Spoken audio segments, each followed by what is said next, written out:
ప్రభుత్వంతో పోటీపడి అందిస్తున్న కొన్ని సందర్భాలలో ప్రభుత్వంలో ఉండే విద్యా సంస్థల కంటే కూడా క్రిస్టియన్ సంస్థలు నిర్వహిస్తున్న విద్యా సంస్థలు నాణ్యమైన విద్యను అందిస్తున్నది. నిష్ణాతులైన విద్యార్థులను ఒక బాధ్యత గల పౌరులుగా తీర్చిదిద్ది ఈ సమాజ నిర్మాణంలో వారు భాగస్వాములై ఆదర్శంగా నిలబడ్డారు.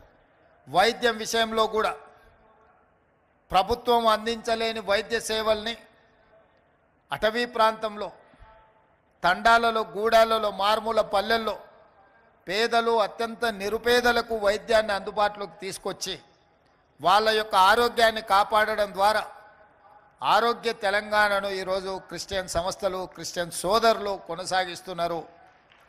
ఇలాంటి సేవా కార్యక్రమాలలో పాల్గొనడమే కాకుండా సమైక్య స్ఫూర్తిని, ఈ దేశం యొక్క భద్రతను, ఈ దేశంలో